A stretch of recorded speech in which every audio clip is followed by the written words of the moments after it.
call the meeting to order and ask that Lucas, if you could do roll call and determine quorum for us. Of course, Madam Chair. All right, Dr. Choi? Here. Dr. Becker? You will hold on that. Dr. Knight? Here. Welcome. Dr.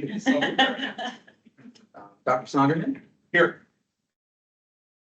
Dr. Shotley? Here. Beautiful. Angie Zagel? Present. Dr. Gebke? I see him quite yet, but we are expecting. Rob McLean? Here. Dr. Hearn? Here, but Dr. Grice? here. All right. Kelly Kolick? Here. Is that how to pronounce it? Colin. Kolick. Dr. Gebke, are you able to hear us? I can, I'm here. Thank you. And then Eric Davis said he might join us today, but that would be virtually. So with that, we have a quorum necessary for business. Wonderful. All right. Well, welcome, everyone. I think what we'd like to do is introduce some new members today. And I think for Kelly, it is your first meeting as our student advisory representative from IU School of Medicine. So would you take a moment and introduce yourself to the board? And we'd love to, get to know you a little better. Hi, I'm Kelly. I'm from Evansville, Indiana originally. I did my undergraduate up at Notre Dame, and I'm currently finishing up my final year of medical school at IU. So I've really just been taking a grand tour of the state so far. And then this fall, I'll be applying for enterology residency. So, yeah, nice to meet you all. Wonderful. Well, welcome. There's another student member, Eric from Marion College of Osteopathic Medicine. He can't make it today. And but I have a guest with me today who's following me this summer on a leadership rotation and elective. Austin, do you want to introduce yourself to the members of the board? A little bit Yes. about Hello, yourself. everyone. I'm Austin Layton, and I'm going into my second year at Marion University College of Osteopathic Medicine. I'm originally from Fort Wayne, Indiana, so not too far. Yeah, and have been spending the summer with Dr. Hearn and the wellness team at Community, which is incredible. So Yeah, we've been getting lots of exposure. So he's here as a guest public member today, just joining and observing. welcome. Yeah. Welcome. Glad to have you. All right. Great. It's like minutes. Minutes are the next item. So if you had a chance, the minutes were sent out. You had a chance to review those from our previous meeting in April. If there's any corrections or edits, please let me know. I'll make the motion to approve. Thank you, Brock. Second. Thank you. Great. All in favor of approving the minutes as is, raise your hand or say aye. Aye. Aye. Aye. Any opposed? All right, the minutes are approved. Thank you. Okay, well, let's maybe lead off with the fiscal review and then we'll maybe have a discussion about what's in front of us today as a board. Before that, you do have a supplemental document in front of you. It's the onboarding packet, not a discussion item today, but hopefully something that gives some background about what the board is. It's a document that I'm hoping to distribute at the beginning of each year. And so if you have any feedback, please send me an email. I'm happy to do another draft of that before our final meeting for the year. Okay. Fiscal review, I think we can probably just talk about it more than a PowerPoint this time. Start square one with the board has $6,346,525.43 to spend between now and July 1st of 2025. Currently, the applications that will be considered today, expansion applications total $9,495,000. And then the additional applications, so that's including the program development, feasibility will total $575,000. So if all applications are considered today, your total will be $10,070,000. So before going any farther, are there any questions about that? Just remind us of the shortfall where that is made up, that is made up in by so- June next year or? Well, so maybe Greg can better explain the process of the General Assembly and appropriations.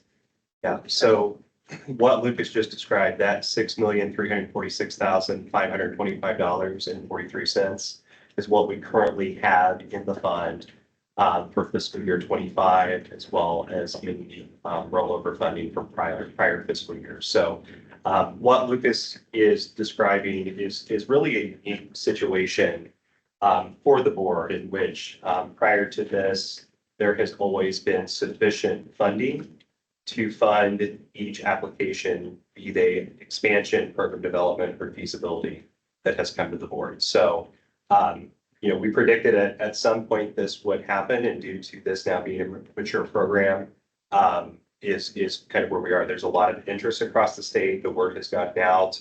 I want to thank the board members for all the collaboration and connections that you've made. So, that is kind of where we are today with that. Lucas broke out the vast majority of the fiscal request today is related to expansion grants. But there are also 2 applications, one for program development in the amount of $500,000, as well as one that's a feasibility grant for $75,000, which are the applications that we received today. And I'll kind of pause there. Madam Chair, if you have any additional comments you wanted to add. Yeah. Feedback so far. Yeah, so I think this is a very interesting day for our board. We have been anticipating this since the inception of the board, that at some point we would be so successful with our work, which we have been, that we would have demand that exceeds what we can fund. And so we are in a interesting spot where we are now testing things that we haven't really had to test, right? We haven't really seen how the rubric, even though we intentionally put together our scoring rubric, we've never seen how the scoring rubric played out in terms of prioritizing one program versus another, in terms of its receiving awards, the weight of the relative scores and how we chose those at that time. We made our best estimation when we set that up. And I think that what I'd like to do before we get into scoring and just making decisions, like have a real discussion about this, because we have some very new members to our board as well. And so I think we just want to make sure we all are understanding what the implications of this previous decisions have now that we're weighing in today. I think one of the benefits that we did this past year or two is trying to come up with this calendar to think things up, so that today we have all the expansion grants here in front of us today. You can see how it would have been had we not done that. We might have had grants in March that get the money because they were a little quicker, and then someone in April, I should say, and then in July, if you come later, the money's gone, or in October. And so I'm glad that we took this action as a board to bring the calendar together, because now we're putting like grants against each other and actually seeing the scoring rubric work versus randomly accepting them at any time of the year. But we are in a place that is very, we just have not been as a board. So I think it's worth a little bit of discussion. What was the original intent when we built our scoring rubric? Do we have thoughts about it? How did we feel scoring this time? I mean, because there are probably some things about this process that we're going to learn into as we are really faced with these more difficult decisions. So I'm just hoping that we first have an open discussion, because we have not ever been in this position before, and from our board members particularly. So. And a quick note, before we begin any discussion, we will have representatives from the applications joining us in the meeting. So currently we have, I believe it's Autumn Finner from the feasibility application, and then Michelle Harris from Parkview. Yeah. So I'll make an effort to announce that throughout the meeting, but just a disclaimer before we start. Yeah, and the other piece that also, which maybe you got from reading all the wonderful, and kudos to Lucas, first of all, for what he has done to simplify, streamline, put together the survey instead of the Excel workbooks for us to complete the scoring and have stuff pre-populated in there for us. I mean, I think that like compared to what we've done, just the clunkiness, right? It's way reduced in terms of our work is and scoring this many. So thank you for the streamlining the process for us. the other nuance of today is in theory, we would just be scoring the expansion grants. We did have some, other applications come in this time of feasibility, which we have never had a date on the feasibilities because they're smaller and they can come in at any time. And then the, program development grant from Parkview, that's psychiatry, came in, I don't know, can you share the timing? It came in a little late last time. It was after the April 26th meeting. So it was just after our deadline for program development grants. Right, but I think that, you know, that we want to factor in some discussion around that, because how do we factor that in? Because should we score and vote and approve grants today, potentially we could exhaust our funds and have nothing left until July 1. And so how do we want to factor in the consideration of these other grants that came forward, even though kind of little past the deadline, and what is the intent of our, you know, our great work and our ability to fund different programs. Anything you want to add, Greg? May I? Yeah, Curious, yeah, and especially because we have, you know, some board members who have served with us for multiple years in terms, but we have a lot of new faces on the board. I did want to talk just a little bit about the statute which established this body, and it does give, you know, pretty wide latitude for the way by which we conduct business and ultimately facilitate grant opportunities. So the structure that was put in place beginning with the Q3 member meeting of 2023 was imposed by the board. So that is not a statutory requirement, but one in which the board voted to impose on itself. So there are a number of, and I think just reiterating maybe in a more direct way what Chairwoman Hearn mentioned, is that there are a number of options that the board has. And I think it's our intent to start a discussion on that and ultimately decide what is the best route forward for the funding that we have remaining for this present biennium. Are we expecting more requests for money for like expansions to come in throughout this year, or is this it I would anticipate new expansion applications to be submitted before throughout the year? July of next year. I am certainly expecting more program development applications to arrive likely in early spring.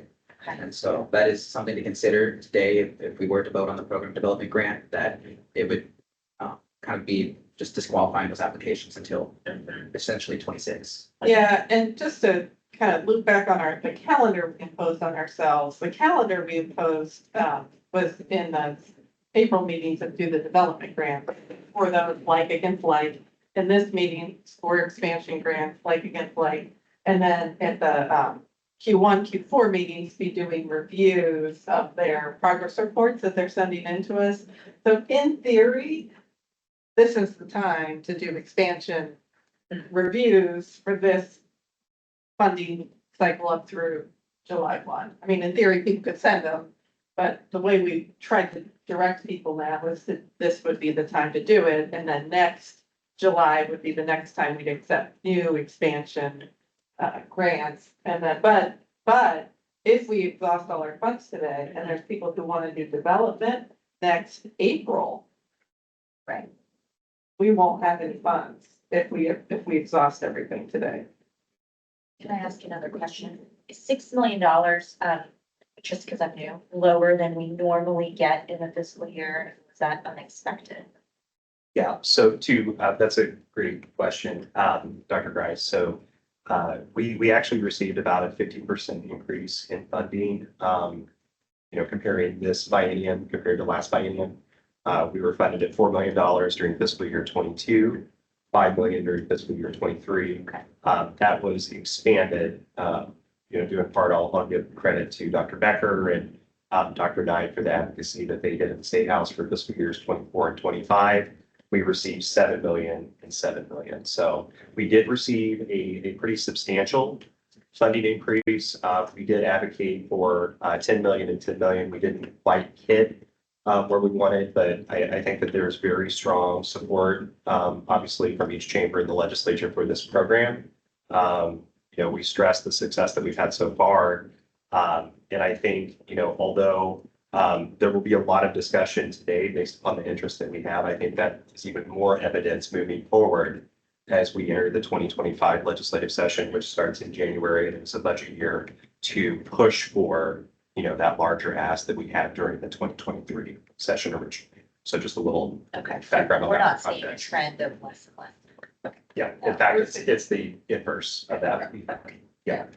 And just more and more programs Yes. growing, and then if they continue with the development, sort of, we haven't put a limit on the timing of how long development grants can be funded. I'm sorry, not development. Expansion grants can be funded. And so then as more programs are stood up, and then they do development, then they do expansion, and then you can just see that compounds in terms of the ask back to this body for more. The growth. And all of these programs asking for expansions are programs that were originally funded by our grant dollars.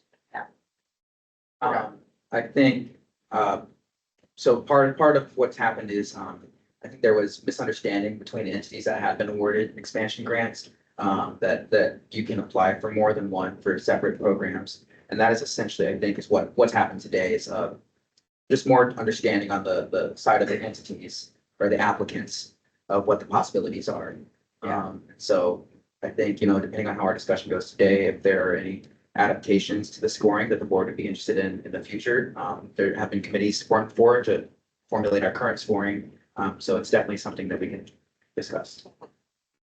Because you may, as you were scoring, I don't, maybe you knew, or maybe you didn't, but the scoring is like really, up to now, it has not been as material what our scores have been, because we've been able to approve everything really generally. I mean, there's been a few exceptions where it puts the application back and have to work on it a little bit more and give it back to us in a future meeting, but generally, we have not been in a position where scoring may be the reason that a program does not get funding.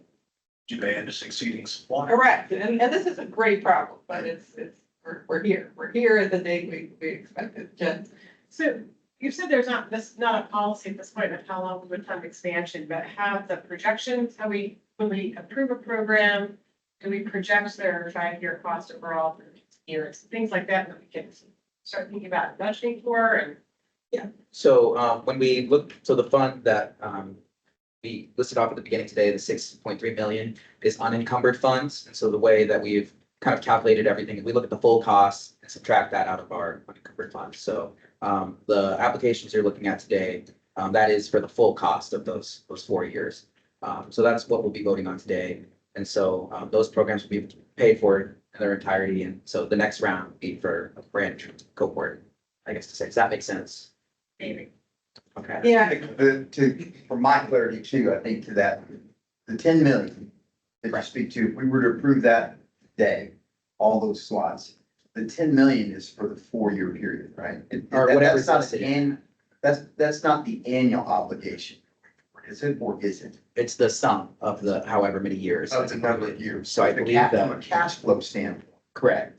that you wouldn't be paying out 10 million per year. Correct, It would be the 10 million over 4 years. correct. So the 6 million that we have in reserves wouldn't be depleted in the first year by a $4 million delta, correct? That's correct. Can I? Right? So that's where I get a little confused on the numbers. You almost need like a cash flow analysis to be able to go, here's where we would be in year 4. And maybe that's what you're saying. You're gonna be at a delta of 4 million under if we don't get additional funding, or are you saying that we got 6 million now? You got 10 million encumbered if we approve everything over the next 4 years, but you're also getting 7 million a year, assuming that we don't change the legislature doesn't change their current funding. So what we approve today will cover all those residents that start and finish. Okay, so we don't have to get more money to do that. Well, but if, that's assuming we continue to get. Right, and then of course, we're just trying to get 7 million, right? 10 million or whatever coming this year. So for those of you that weren't here at the beginning, the original bill, they had hoped to get it up to 20 million, actually. Okay, and the goal was, the original number was 500 additional spots in the state. at about 45,000. So when the original working group was working with the legislature, that was the general idea. But of course, they started with a $3 million per year the first year. And of course, they couldn't approve it forever. So every 2 years we go back. So it's been really successful. And hopefully the state's in good shape and will be successful at bumping it up this long session. So, you know, I think that was the history of it, Doc Brown and everyone that was involved early on. So I think there was an initial idea that these programs would continue to get funded because they were shooting to get 20 million a year at maturity of the program. But that was the legislature years ago, you know, 8, 9 years ago in the world. So, so in reality, we're on a 2-year cycle. I mean, it would be unlikely to cut us with all the success that's happened. Plus, we've expanded around the state. The other thing was, you know, early on, the goal was to really, and I think we've been real successful at this, is to expand residencies outside of Indianapolis around the regional parts of the state because of the physician maldistribution problem. We were training, except for some family medicine programs, pretty much all the docs were being trained in the Indianapolis market. So that was some of the original intent of the legislation back 8, 9 years ago, or whatever that was. So would we have the option, so there's 6 million unencumbered, because we had already approved some in the April meeting that applied to this year, so that's why there's not the full 7 million. And so if we approve more than we have unencumbered, do we then have to sort of put a qualifier on it that if funds are available in the subsequent years, would that be what we'd have to decide? Because we have, at this point, we've never approved more than what we had unencumbered, correct? So this would be the first time we approved more than what we have unencumbered. So we need to put a qualifier on that we're approving it if the funds are available in subsequent years, or how would we do that? Yeah, please do. Please share. your Thank you thoughts for on that question, Dr. Knight. I'm just trying to think through our options. Of what Yeah. we While can't approve today.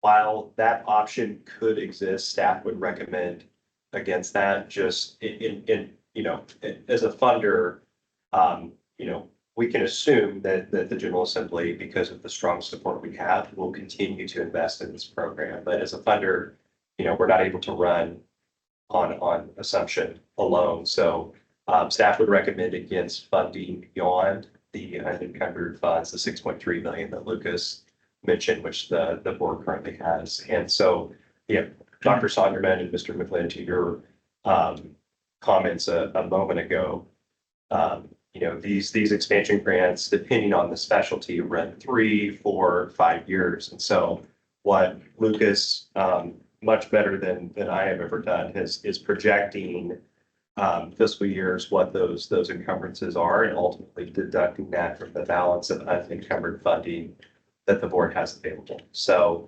again, there are multiple paths forward, and staff is more than happy to advise throughout the conversation today. But I'll go back to my point a few moments ago, and that statute, you know, gives the board pretty wide latitude for how grants are facilitated. So if it's funding just expansion, just to give a few examples, not trying to, you know, dictate one way or the other, but if it's just expansion grants today based on scoring up to the 6.3 that we have, we're able to do that. If it is tabling discussion completely, so that the board can really dig into this topic as it is a new one, and we do have several new faces on the board, that is acceptable as well. We have a Q4 meeting scheduled. The board does have the flexibility to schedule, you know, additional meetings in between that as necessary. So there's really a menu of options available. I think this is really great discussion thus far. But I do think, you know, based upon, and I think Lucas has really done a good job with outreach and clarifying. He mentioned some groups who weren't aware of the multiple specialties for which they can apply. You know, the demand is growing, and that is really, really good evidence to have with us. as we embark on these conversations with our legislative partners and really try to move towards, to Dr. Becker's point, the original intent of this legislation. You know, we've got some pretty big gaps here, some which are more acute than others, especially if you look at rural locations throughout the state. You've done a great job at addressing that so far. But I'm really, you know, reassured by what we're seeing with the demand here for moving forward. So the staff has recommended we not promise money we don't have. That's right. Don't spend money you don't have. And in a environment of more demand than we have supply, does that make the deadlines then loom more important? If there are people who miss deadlines. I think that's part of the discussion. I think there's that discussion. I think there's, you know, discussion around our priorities as a board and what was most important, because if you think about, I mean, who applied, who was that late applicant? It was a development grant, so it's to spin up a new program. You know, was our priority as a board to spin up new programs, or is it to continue to fund a program that's been around for a number of years and has received a lot of this funds? And so this is the stuff that we're going to be wrestling with today and trying to decide. And so I do think there's some options in front of us that Greg and Lucas have alluded to, like we could decide to deal with a portion of what's in front of us today and really table some of our, I mean, because if we decide on everything today, we're kind of done for the year, not exactly. Is that bad? But The options are back. But I think I would just urge us as a board that there's no urgency, right? We could really sort of set some of this discussion into a deeper dive, a work group, a meeting in between now and our October meeting to make sure like we've all looked at the scores, we all feel the rubric is how we wanted it, because we just never tested it in the true way that we are about to face today. And so did we all score sort of understanding that? Do we feel good about how we, you know, some of these scores, when I look at them, you know, it's 20 points equally for every piece. Well, are those equally weighted, or are there some things that may be more important to us? And so, you know, I just think we should be philosophically wrestling with that a little bit right now before we dig into the scoring. And I'd like to open it up also to people, our board members on the virtual as well, so we make sure we hear from people in the virtual room. May I make one comment? Yeah, before we please do. go forward? I think it is also important to consider how long it's been since we've engaged like a third-party consultant to gather data. Dr. Becker has brought it up that we're nearing the end of what those projections were, at least for the return on investment, the $1 for every $12 return. And so I think that is also something we'll want to consider prior to going into this upcoming budget session. So just a note. Yeah. Lucas, with the money that's unencumbered, would it cover all the expansion grants today? At Say, present, if the expansion grants, and thank you all for filling out that survey and kind of helped me figure out what we would be talking about today. At full price, at $45,000 per resident per year, the totals $9,495,000, so just under 9.5. So you'd have a gap of a little over 3 million if each expansion grant were funded today. That includes the new requests as of today. Yeah. Like my question off of that is, what of the 10 million is tied to those grants that have been previously approved? Previously approved, it would be the Southwest. So one moment. Get that out for you.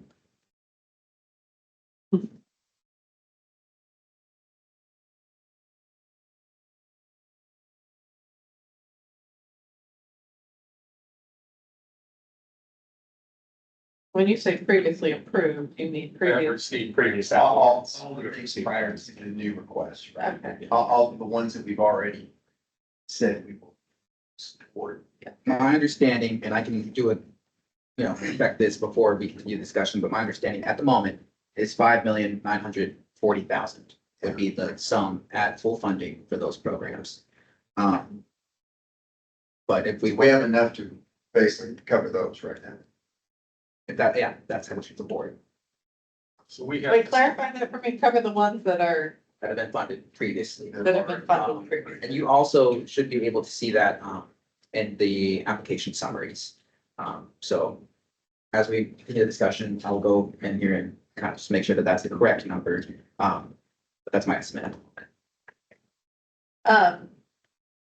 Yeah, oh, I'm gonna open it up to anyone, any of our board members on virtually, so make sure, since you're not in the room, the physical room, to make sure we hear your voices as well. Any comments from Dr. Gepke, Dr. Shockley, Angie? This is Angie. Yeah, Go ahead, Angie. okay. And I'm getting ready to transition so I can get in my video. I was in the car, but I'm very happy to hear that we have flexibility because I as a new board member, I've really had some questions about the whole rubrics and did I cut out? Yeah, for a second, but you're back. Okay. So I like the idea of diving deeper with a subcommittee, especially those who are a little bit more experienced, seeing many applications over the years to kind of help, guide us with, how we do rate in different categories, because what can happen is you're sort of scoring based on, like, when you have multiple applications in the packet, you might be comparing, those that have a little bit more information included in sections such as budget, but I don't know if all of them are kind of passing muster for what's minimally necessary. And so I also really appreciated the survey out where we could ask some questions. And so, when we talk about collaboration, what are we looking for? Are we looking for amongst, different entities? Are we really looking about collaboration amongst, the same, but in different ways? So I think that it would be very helpful now that we have to actually use this scoring tool as a way to sift through and make decisions on funding, to have better guidance before we actually do decide on these grant applications. Thank you, Angie, for sharing. Just a quick note, I was mistaken. I was looking at the current grants. So for grants that have received funding since the board has started, it would total that $9,495,000. So we cannot essentially use that as. That does not include any of the new ones being requested today. Correct, I was mistaken. I had looked at the current grant. So at some point, each of these programs have received some kind of funding. See if I can add one more step, but stand by. Yeah. And the other thing we had talked about early on in our board journey, I think, was how long to, right? I mean, we wrestled with it for a long time. Steve and I are kind of the originals here, and we know, like, should we fund programs in perpetuity or not? We wrestled with that quite a bit. I think there was some intention at the beginning to fund programs up until they could establish the cap and then get funding from the, CMS and from the federal government versus from our state pool. But we elected at one point to try to continue to, if we have the funds and we can continue to support these programs and they're meeting the mission of what the board wants, we are going to continue to support them in perpetuity. But we also talked about, should we, if it's a 4-year psychiatry program, do we just fund it for the first 4 years until it gets that whole first class, kind of graduated from beginning to end? And should we stop there? Those were discussions we had. I don't know, Steve, if you want to add to that. Yeah. I mean, we've wrestled with these things over the years. Yeah, this is a really difficult decision. So, again, you go back to the original legislation, it was sort of intended to support it forever, to get everyone to launch them. But, we're going to be at a point where we don't have that funding. So we actually at one point had a sliding scale that If it was a brand new program, they got 25, and by the 5th year, they didn't get any more of those points. So we were trying to create something so that the brand new programs would get extra points. So I think we had come up with that. up That, top. yes, that should solve for that, and that's in our scoring rubric now, as you see, those get assigned that way. So that's how we sort of address that, but we've always been hopeful we will continue to grow the pie and be able to keep doing everything. The other thing we've had discussions in the past is when we get to this point, should we look at maybe we can fund 30,000 a spot and do all of them? So that is a potential thing for this year. Correct. You know, so you can make me think for, you know, you really want to support all these new programs as long as we can. But, you know, we're gonna have some tough decisions to make here. Yeah, so that figure, each of those programs have received some kind of funding. That also did include the program development. So for programs that have not received, residency expansion, at least from that overall entity, that total is $2,655,000. So if you were to approve those new programs today, those new residency expansion programs, $2,655,000. Is that on top of the 10? I'm sorry. Sorry, plus the 9. That is for those residency programs that have not been funded before. I believe those just finished a program. Year development. one coming in. They're starting. We're saying 9 million for the old, plus 2 million for the new. Yeah, not So all what- those expansions included were 900 or 9,495,000. Like 6 something for the Yeah, older so ones. let me take those off and I can show you that. Kind of close. So that's, is it I think it's six and a half. 9 minus 2 or 9? plus Six. 2.5? 6.84 million Okay. is the previously funded programs.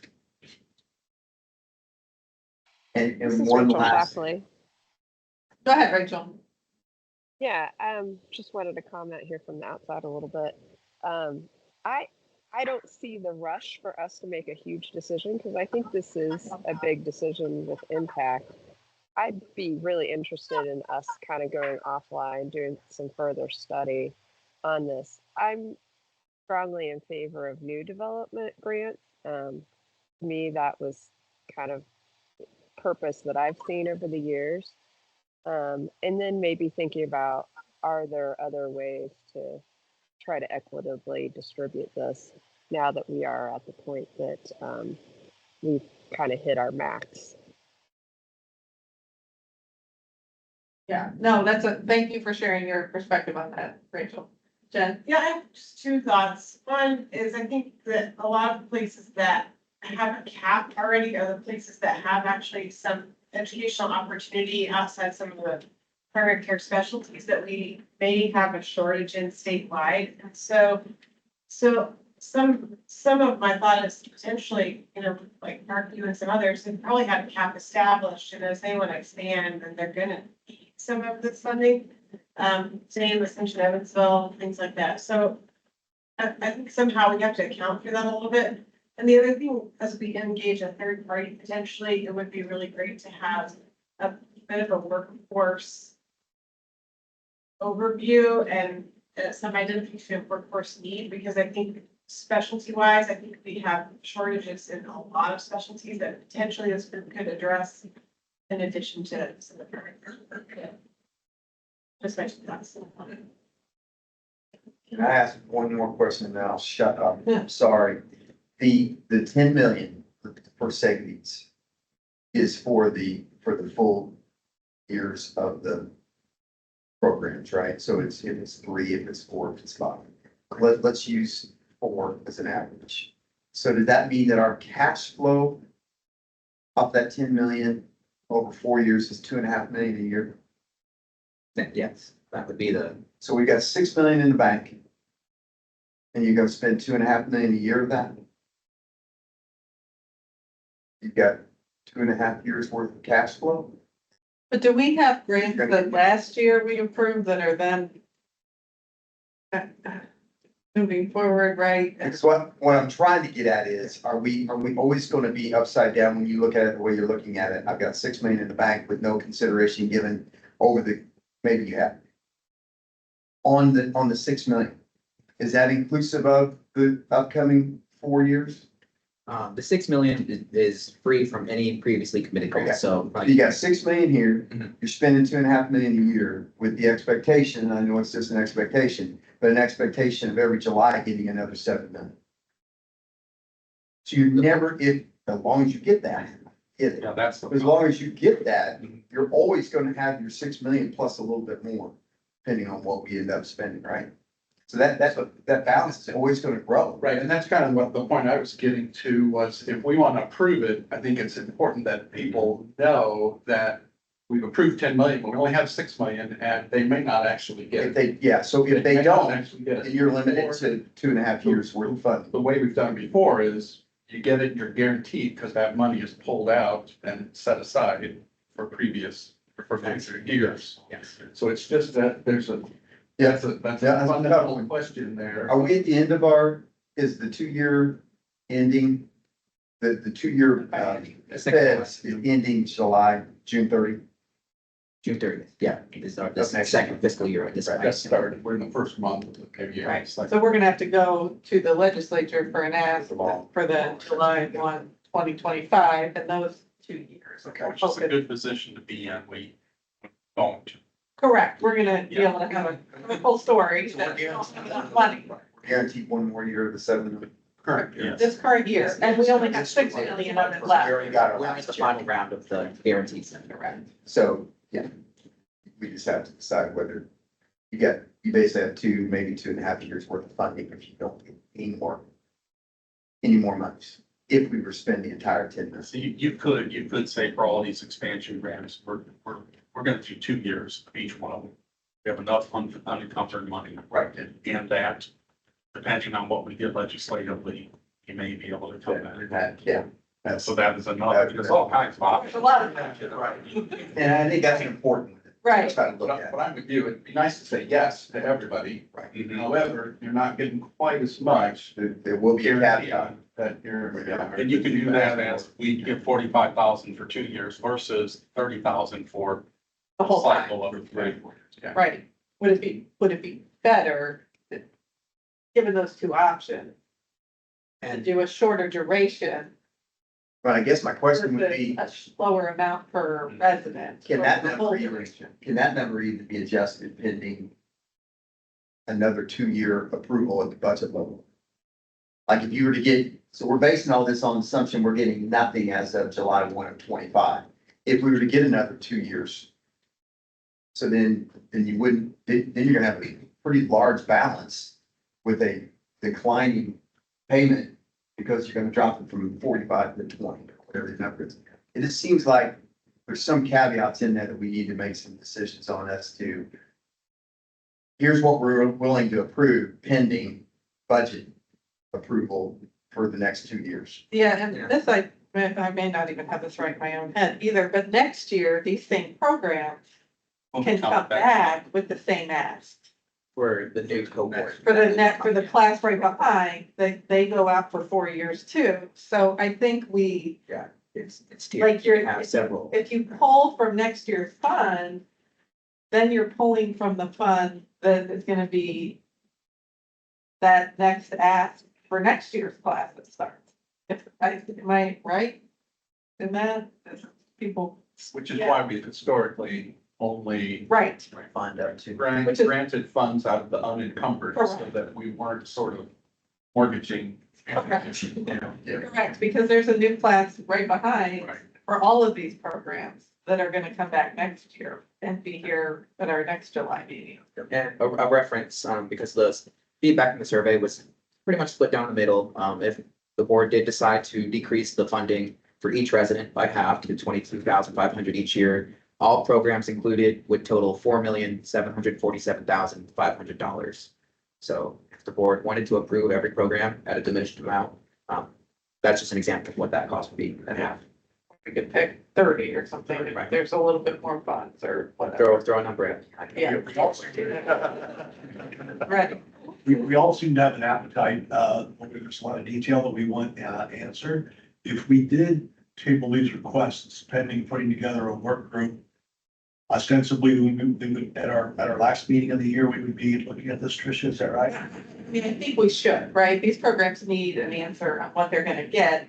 But I do think that 3 more months might give this board a chance in the interim between now and our late year board meeting to have some discussions, look at our scoring rubric, make sure we feel comfortable, talk about some of the options that are in front of us and not rush to that today. And then we could absolutely implement something in the October meeting and score it and then let people know just a few months later than they are expecting right now. And then people who have pay requests of us, that 3-month delay, do we have the knowledge whether that causes major problems for anybody who has a request?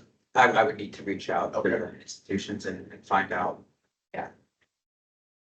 My gut is like, just having been in this a long time, I think they'd rather know they're gonna get 25 or 30,000 for the duration versus we're gonna wait 3 months and then they're thinking, oh man, I was counting.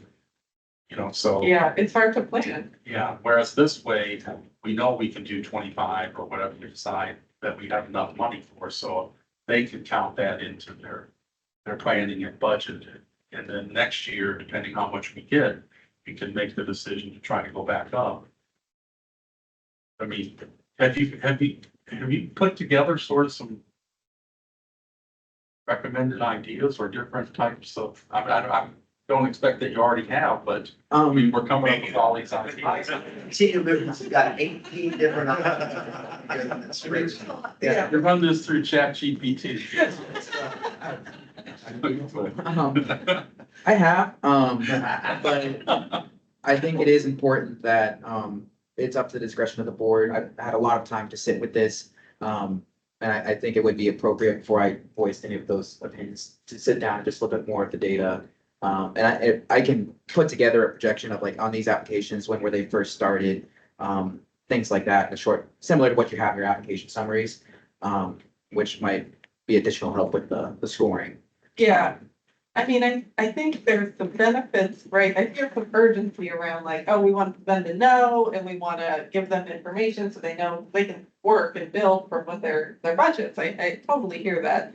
I think there's also, I lost my train of thought for a second. Hang on, come back to it.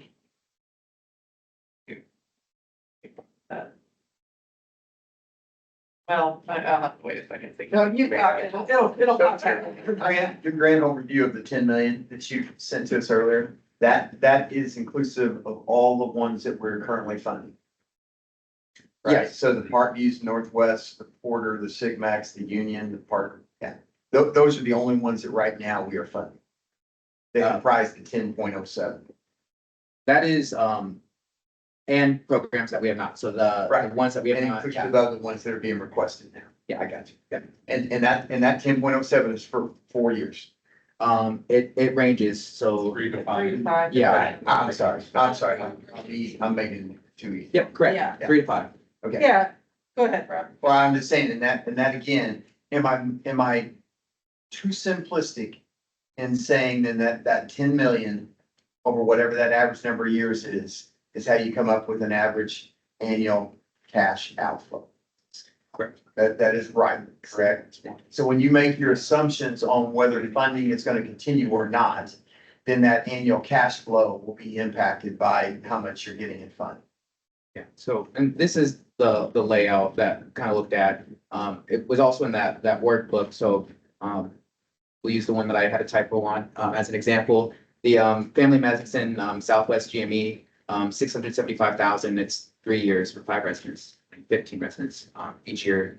I guess that's 225,000. Yeah, per year. Yeah. In cash flow. Yeah. With the $6 million balance now That would be, available to pay for those funds. And then having to make some assumptions as to whether the state government will continue to support this program through some funding. Yeah, and the point, I got my point back. So the point I was thinking about was that if we decide to reduce, cut the award in half, let's say, and provide it today, there's other programs starting, right? And so it sort of sets a precedent for us that then next year, like if another couple programs have developed. Now we're at 12 million as the ask next year at this time. then are we going down to like 20,000 or 15,000 per program? I mean, I think if we make a decision like that today, it's not totally precedent setting, because we can decide as a board what to do. But you can see where it may diminish the awards over time, because more and more programs hopefully still start, and then they need expansion funding, and then we're diluting that award potentially. That's our. And that gets back to the question of perpetuity Correct, or a time limited startup period. correct. And then going back to the legislature, we've cut, work was done originally saying about 45,000 is the deficit per spot. Yeah. And a hospital has to subsidize, and, so there's a disadvantage of cutting this year for that, going back for the ask next year. Yeah. So, I'm slowly thinking in my mind what I would recommend, but I mean, this is so complex. Really I think Angie Sagel has something. Yeah, for us. Angie, go ahead. I was wondering if this board has the option of scheduling a special meeting in a month or so after those of you who were involved with the original development of the scoring tool, or those who've been on for a while, could maybe add in some elements to the tool that we've maybe can agree upon. Like, is it more important, for those who have, not received prior funding? Is it more important? Is there a geographic region that we feel like is more of a priority than others? Just some guidance on, what's the difference between 5, 10, 15, 20, and then I would be willing to complete the scoring over again with just a little bit more guidance that might allow us to still, distribute funds timely, not have to wait till the next meeting. If that's sort of the deal breaker, but principally, I think, I like staying within our means, the 6 million. I would be, if we have to come to a point where we have to, use the tool to exclude, people out, that's a sign of success, I think, honestly, for this board. And I also would not want to overestimate, what the legislators might be able to do in the next budget, just because I know they're looking under every rock right now for savings because of the, Medicaid shortfall and everything. So I think we have to plan as if, I mean, who knows what the future holds, right? So those are my comments. Thanks, Angie. Last time we reviewed, it took us almost a year to go through revising the scoring metrics. So I'm not optimistic we can realistically in a month or two. My gut is we should decide what we're willing to do today and then plan so that certainly by next year's thing, we have it nailed down exactly what we're all comfortable with. That gives us at least 9 to 12 months to actually work through and review everything. Yeah. I mean, it was not easy. at all No, times. this is not, it is, I mean, there's some advantages to waiting for the next 3 months where we can, people can understand my score and, people may not have all realized what the impact of these scores were gonna be, and understanding it a little more deeply what the impact of these decisions are. There's that benefit, but you're right, Steve, it took a really long time it takes, there's a lot of different things that can get weighed into a scoring rubric. And, and so we could decide that we have a lot of different options. We could just decide to score some of the feasibility grant today, it's a small grant. We could decide we want to do the development grant today because, that's a priority to us, and then take the rest of the money, figure out how to divide that amongst the remaining expansion, whether we lower versus whether we use some scoring rubric. But I think, I don't hear consensus from us yet on whether we want to lower the awards or whether we want to rely on the scoring rubric. And that in and of itself, that's probably the biggest crux of the decision that we have to make first is, are we more comfortable lowering awards to get more people what they need, or are we comfortable using our rubric and maybe we need to refine the rubric, but using the rubric to do what it was meant to do. Rob, are you think this, Rob, the only seat, hospital's CEO on the board, is that correct? I'm just curious from, you know, obviously you're biased because you're in a certain situation you're in, but from a CEO's perspective, would they be happier? Okay, we got 25,000, 30,000 for the course of this. Or we got 45 this year and maybe 45 next year and then maybe nothing after that.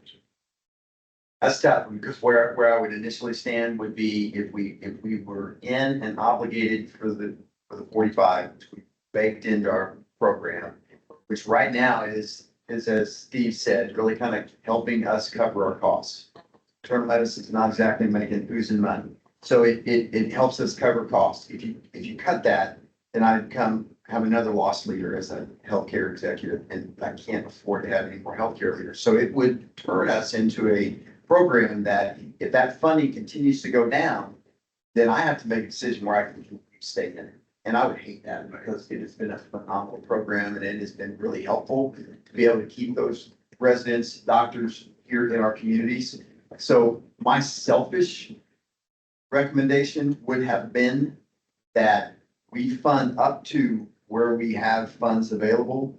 And if that means that's for those that are already existing, then that's as far as you go until we get approval for additional funding where you can expand the programs out and expand more slots. That's the CEO selfish side of me. Because I know what will end up happening. I know that rural providers like me will invariably say, okay, you drop this to 22.5, then I'm basically taking a 22.5 per resident loss every year. I can't, that's not sustainable. And so I'm gonna have to look for a way to get out of this. Right. And I don't want to decide to shut it. I would have to shut it down eventually, and I would hate that. And that's why I'm asking so many questions about the cash flow side. Because before we jump into the cash flow, and before we jump in and say, 6 minutes, all you got, nobody else gets anything, or you gotta go down. If we think that there is a likelihood that there is an opportunity that the government will continue to fund this in some way, then I hate to jump backwards and say we're gonna drop it down because this is all I've got, when the reality is we don't think that's all we've got. We think going forward that this is gonna continue on. And at least, you know, you've got 2.5 years worth of funding available for those programs that are already in existence. There is no good answer. I promise you, there is 3 times more people in this group that are saying the opposite of what I'm saying. I'm just telling you from a hospital executive standpoint, it's kind of a life or death for us to get this funding. If it's not a made up number for us. We did a lot of work on kind of figuring out what's it take to at least break even. Go ahead, Greg. So, I think our main responsibility here as staff is to advise of options. And I think all the discussion has been phenomenal so far. What I would like to share is, I think there are 2 paths, which the board has options to, and within those paths, there are various suggestions that Lucas and I can make as staff members. If there is voting today, that can take place in a number of ways. Dr. Hearn mentioned, if the desire is just to vote and approve or deny the program development and feasibility study today, the only thing that the board would need to do in terms of administrative action would be to suspend rules that were voted on during Q3 of 2023, which established our current structure. For the expansion grants, there are a number of different options. You could go the reduction route, changing the 45,000 to the 22.5 that Lucas suggested. We could also look at, I'm not aware of what specialties all of them are, but if it's just funding them, for sure for a few fiscal years, living within our means, and then conditionally saying, hey, upon appropriation coming in and we have sufficient funds, we can commit to this full psychiatry residency, for example. Let's say we fund that 2 years, we can't commit to that 3rd year, but we can say on condition of the appropriation coming, funding being available, we can fully commit to that. That would be just a few options today. We're also happy, Dr. Shockley has mentioned it, Ms. Sagel has mentioned it for working groups or executive sessions prior to the October board meeting. Lucas and I would be happy to piece together a full menu of options by which the board could choose with the funding available. That way, that's all in front of you. Those meetings could be virtual, so they wouldn't, although if that is the board's preference, we'd be happy to facilitate an in-person meeting, but so long as no official vote is taken on the way in which we plan to conduct business, it would just be an informative session, open to the public, and an opportunity for us to present all options available to best inform and advise the board members of the different options moving forward. So that is another option. That could be one or multiple meetings. The board could choose to, move up the October meeting. I heard some discussion about potential impact of programs, and if that is a concern, the board does have administrative flexibility to change the dates during which the quarter four board meeting would occur to allow for that. So again, there are a number of options available, but there are really two routes. There's voting today, partial or full, or there is the opportunity for us to work together, Lucas and I, in the near future to bring together that full menu of opportunities that you all would have for voting and present that to you all for discussion. Just to pull on that thread a bit, to give you an idea, if we were to only vote on these applications at $45,000 per year and only consider 1 year till we know what the next biennium looks like, your total for the expansion grants would be $2,880,000 if you were to approve each program for 1 year. 2 years, $5,760,000. So have a remainder of about 70,000. So just two more options on that. So there are a number of ways to slice and dice that. I think the latter recommendation is really good and helpful as far as looking at different options. And I also think the more we can get in person, the better. I just think it's easier to be able to sit across from one another and have dialogue and stuff. And then it gives us some time to do the work we need to do. in terms Well, of- that's, yeah. Yeah. With Lucas's suggestion, even that commitment to funding each expansion grant for 2 fiscal years, we are within our means. And so operationally, board members, the way that our contracts work is that we would have that 2-year fiscal year period for each grant. And then, once budget passes, we know what our appropriation is going to be. Statutorily, session has to end by the end of April. That funding for fiscal year 26 gets deposited after July 1st. So at that point, it's a pretty simple process. Us working with our finance team to adjust contracts, we could make that amended in order to fully fund each of those opportunities, assuming the appropriation allows us to do so to what our grantees are asking for. So.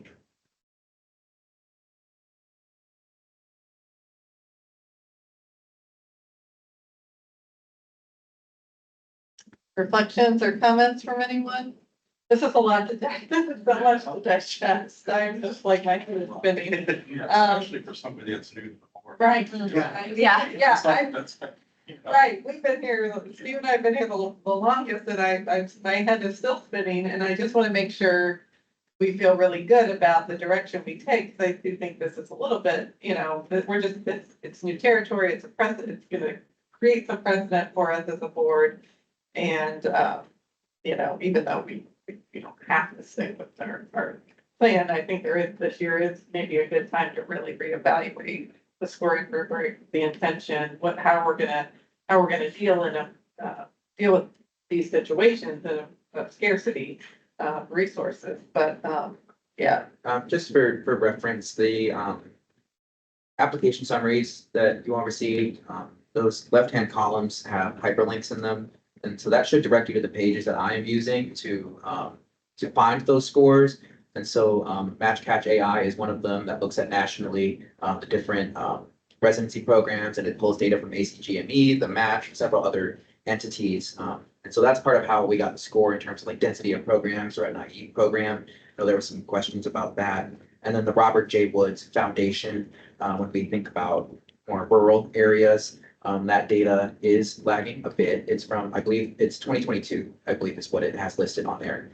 And so when we're looking at the current state of things, that is the set of data that I'm operating with. And if it was up to the board to form a subcommittee to reevaluate scoring, definitely discuss other ways of doing that.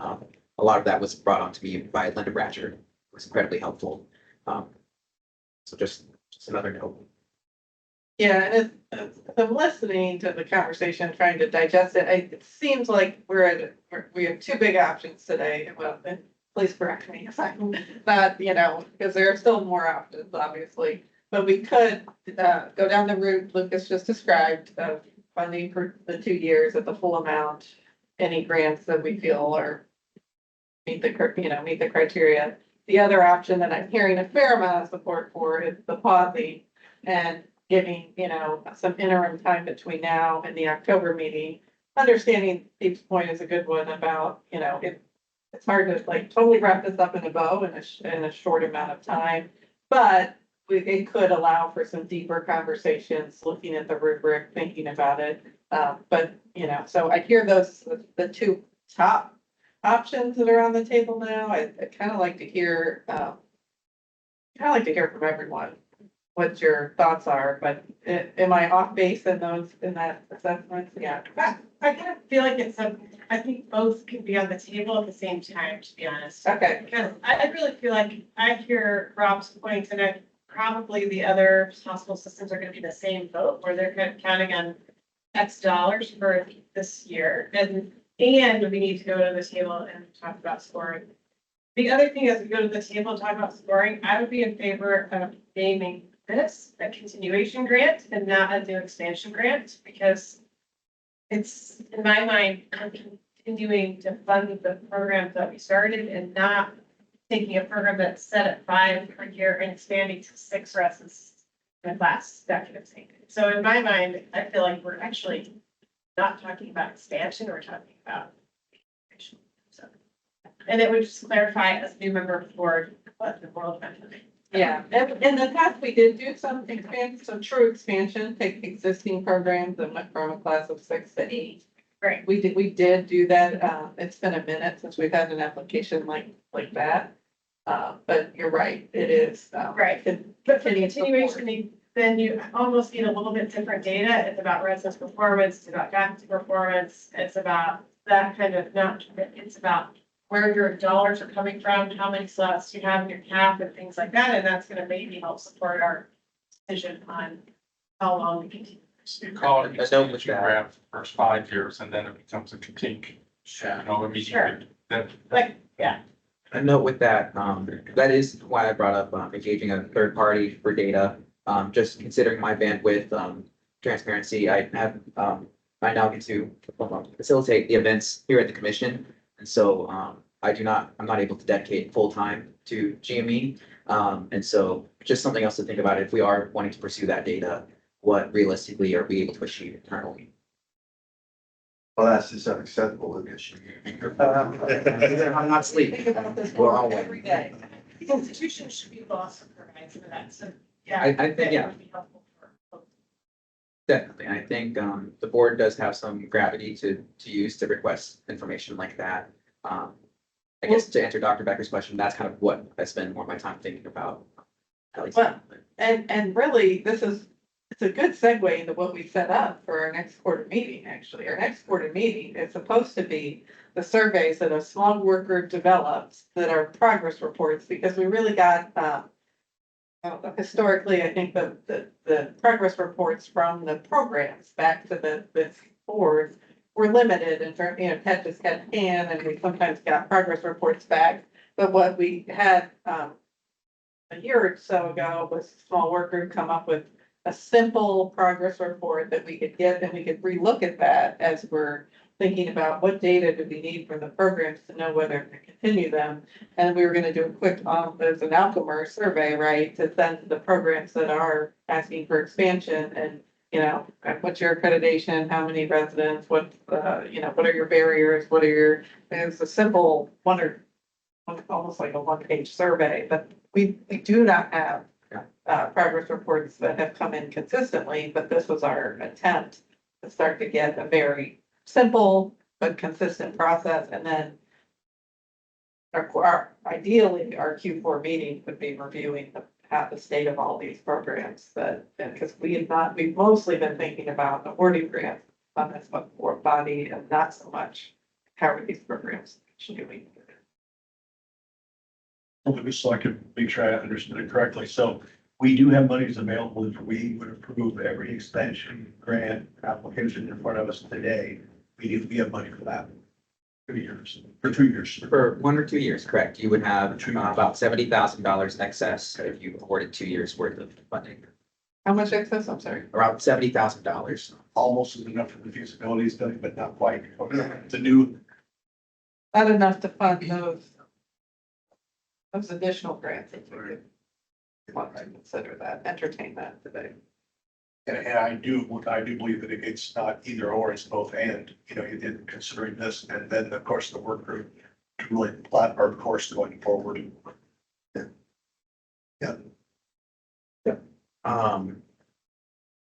So if you were to vote for the expansion grant applications today at the $45,000 per resident per year, that would total $5,760,000. You would have an excess of $586,000, $586,525.43. That's magical. Right, then we could potentially consider those other 2 grants. Right, if we decided we wanted to spend our That was cash. just 1 year. Oh, that's if you did 1 year. That was 2. Those two. Yes. It's 2 years, correct. 1 year is $2,880,000. So in theory, we could do 2 years of funding for all the expansion grants and the feasibility and program development for psychiatry at Parkview. With the remainder of about 11,000. $11,000. Dr. Dolan. Good. Yes. Having 4 million in there, we go to the legislature, right? That we, I Right. can live with that. And then we wouldn't be able to do anything else for the rest of the. I mean, that's the issue. We would be boxing out development grants that come for next spring. There would not be any opportunity. Anything else we would approve this year would not be able to be implemented until the next fiscal year. Well, that's true. We Right. could, I guess we could If- approve it. Right, so if we get other feasibility grant requests or that sort of thing in November, January, we could approve them for effective July of 25, with this, they just wouldn't be That's true. eligible right then. That's true. Or You don't know what's exists. Once we have the. I could move the development grant next year till July too. We could, then we know exactly what's, Yeah, Right. what Well, the. we- Well, you'll know after April, right? well, we'll know in January what, initially when the House releases the budget bill. Obviously, things change between January and April when session concludes, but, hypothetically, this is far down the road, but we could get, if that were the desire of the board, it would shift precedent and change things, I think philosophically, from board practice since its inception. It's also, counter to the way that we facilitate our grants and contracts at the commission. There are ways that we can get creative with the language in order to do that. If that were the wish of the board, it would just be a contingent. We wouldn't be able to sign any grant agreement with the recipient until after the funds had been deposited to GMAT for the fiscal year 26. So it could be a possibility. We'd have to work through logistically how that would work. I think it might be helpful to visualize what the amounts were looking like, the trends since the board started. Feasibility grants, really, we have not interacted with much. So it's kind of outstanding that we have an application today. Program developments, seeing a bit of a decrease, right, which I think is expected just naturally as, outreach about the board has happened. But you will see a large increase in the expansion grants. So when you think about that 14 million from appropriations, this is where a majority of that money is going. And while there's a decline on fiscal year 25, that's just because we have not, added any potential grants. So, I appreciate Dr. Choi's comment about an expansion versus continuation grant, because this, as a layperson, I would probably assume that we have 600 residents looking at something like this, but I think it gives a context of finances. Since the board started. Yeah, that's all. Thank you. Okay, any comments from anyone in the virtual room? I want to make sure you guys aren't excluded.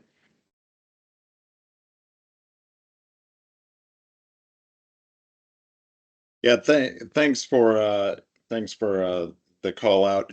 I had to step away for a call for a few minutes, but is there, it seems like we're discussing all or none with regard to the expansion grants, as opposed to going through and looking at it based on which ones were received the highest rating with the scoring system. And I completely agree with reevaluating all of the inputs for the scoring system, especially if we have data for outcomes and can tap into where we stand across the state with providers and using some information perhaps from the Bowen Health Service workforce studies and other inputs. I'm just, maybe if you could catch me up on that, that would be great.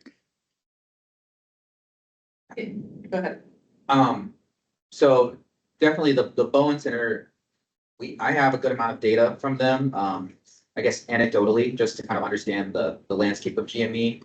I would be a bit hesitant to include new data into the applications that have already been submitted. Some of these have already been submitted since April, since our last meeting. And so I think for this round of scoring, I think it would make sense to maybe do a deeper dive in what's already listed for more understanding, and reserve any further developed scoring for later votes. Yeah, new elements, not good to Right. use at this time. Yeah, I would not agree with that. I would agree with that. And we're discussing, Kevin, to fund the programs, all of these potentially, if the board votes to all of these programs for 2 years. And not guaranteeing the full amount, the full duration that they have applied for, because we don't have adequate funds to assure that. That's, I think, the option that is bubbling to the top of our discussions right now. But doesn't that change the intention of the program? And I was under the impression that applicants were applying with the understanding that it was for the duration of the program as opposed to just partial. And I think it's hard to tell who's speaking in the room, but I think Rob made the point that depending upon the size of the hospital or system, they may or may not have the resources to say, okay, yeah, we can go forward if we know we have 1 or 2 years of funding, or that might be a game changer, and that might be that might be a no-go. I think we're hoping that if we are awarded, if not the same amount, if not more, with the next biennium, then we would be able to, in fact, support beyond the 2 years. If it is the board's desire to approve all expansion grants in that fashion for 2 fiscal years, the motion would just need to be that, in addition to, for the remainder of monetary ask with all of these grants, it would be on the condition of sufficient appropriation from the General Assembly during the 2025 budget session. And so, Dr. Gebke, I think you had to step away for a moment when we were discussing this part. At the commission, it's an easy adjustment for us operationally for contracts to build that language into the agreement. And when the timing is right, after the legislative session has concluded, assuming that our funding is sufficient, we could make an amendment to that agreement, which would then expand each of these expansion grant opportunities to the full number of fiscal years for which they've requested. And there is that language in the request for proposals. So when these grantees are submitting their applications, that is included as a disclaimer. Yep.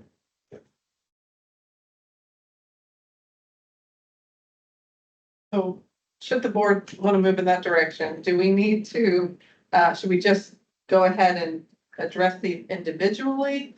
Or do we need to make a motion to sort of set the table of the approach we're gonna take? Either one, okay. Got it. Yeah, we traditionally, we've done them individually as a Right. practice, but, Do we want to vote on that we collectively agree that we're gonna take this approach, or do we just, because then. Trying to figure out the right way. Can I ask a question? I need to jump in because I'm having a hard time understanding. I need a little bit more information, I guess, from the board to know how I'm gonna lean way on this. So, I mean, it sounds like we really haven't had to use the scoring tool. I honestly scored assuming at some point in time that might need to be a deal breaker, but I'd like to hear a little bit more from you guys on the reasons or the philosophies or the hesitation on using the scoring tool today to fully fund people as we normally do, sticking with precedent at the 45,000. I'm curious and I want to learn more because I'm sure you guys have some expertise or knowledge or history on the board that as a new person, I'm trying to catch up. Because I'm sitting here thinking that, these are the tough decisions that we're here for to make. So I wouldn't know how to vote right now the way I'm sitting. And I'm thinking about the applicants who maybe were really counting on the full funding cycle as well. Good. It's a good question, Angie. I think we're hoping to be able to give the full funding cycle through this vehicle. I mean, we're sort of taking a gamble. If we go with this approach today, is to hope that their funding does become available and they do get the full duration of their programs. I think that's you're right. I mean, the rubric is meant to be used to weigh programs against the other. I think as a board, what I'm guessing is we feel that all of these programs are meeting the mission of the board.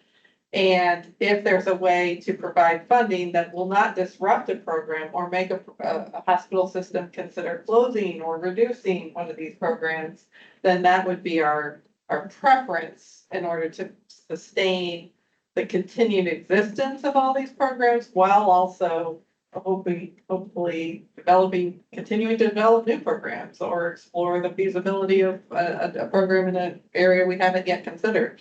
So I think that's anyone add to that if you have anything else to share there. Well, I think Angie's question is really good. And I think my response to the question on why wouldn't we score everybody now, is that the way I recall the scoring, those entities, those programs that have been in play for the last X number of years are at a disadvantage from a score standpoint because they're getting fewer points than the brand new ones. So we're already going to be behind 20 to 25 points, 15 to 20 points, maybe. I don't know why. I think it's max is 20, maybe max is 25, and it's been in play for 4 or 5 years. It's 5. So you're already 20 points down to the new ones coming in. And so scoring alone puts those existing programs that are relying on this funding equally as much as anybody else at a disadvantage. That's the only problem. I think all the other questions are really good. And I know why we set the scoring up that way. I know it was important to make sure that we gave credit to those that are wanting to put in new programs because that's the initiative.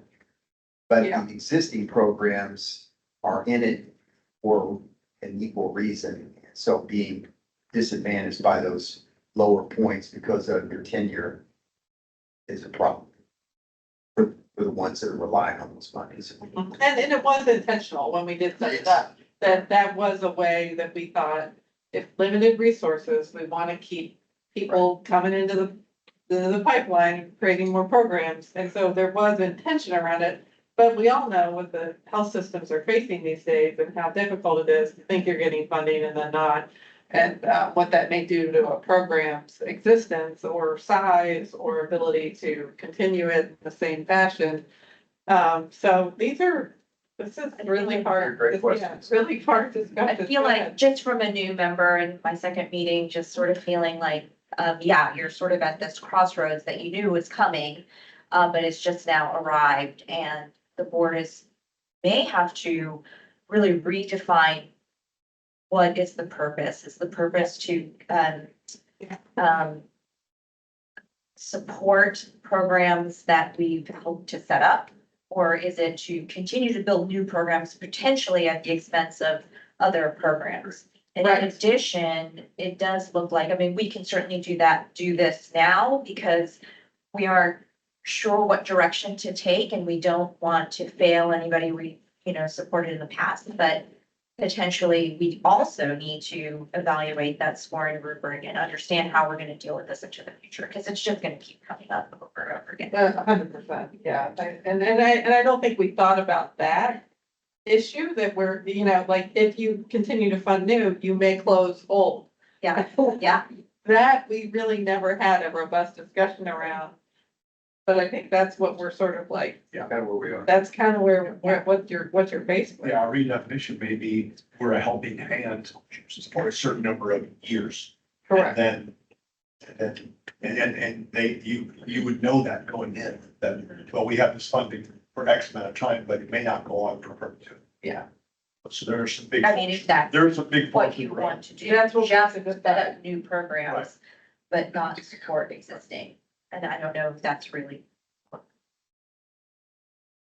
Hopefully we'll get a bunch of funding next year. Well, right, I mean, Well, We'll be able to- just like, I think we've been able to do both this whole time, Yeah. but now we're realizing we probably cannot do both. And one of the reality is where we are now and the success that we've had in being able to grow the programs and people continue to request for more slots is that we've created a scenario now where are we gonna have this argument every 1.5 years? Right.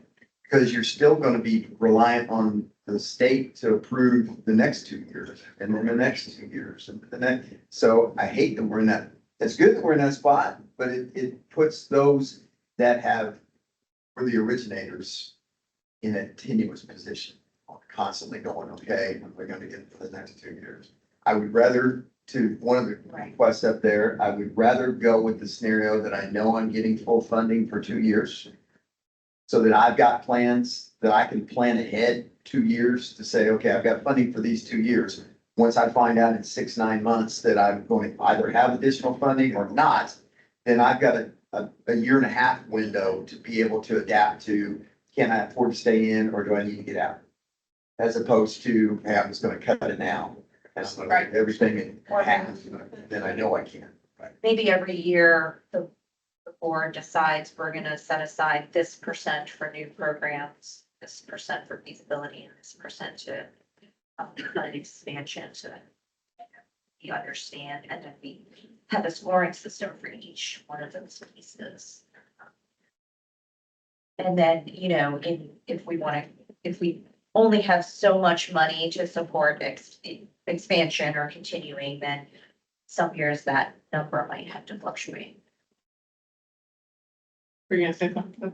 I'm just trying to say what motion to make. I initially thought that I wanted the extra time and I was going to make a motion that we table at time certain till October, but I feel like this is a nice compromise as far as being cautious, but taking some action today. So I'm gonna make a motion that we, and you prefer we do this on an individual program by program, or can we go ahead and do a blanket for all of Like a consent agenda. Yeah, consent agenda. Because I'm gonna you tell me if I'm out of order. I'm gonna make a motion that we, for all of the expansion grant applications that have been submitted today, that we approve 2 years in each of those cohorts.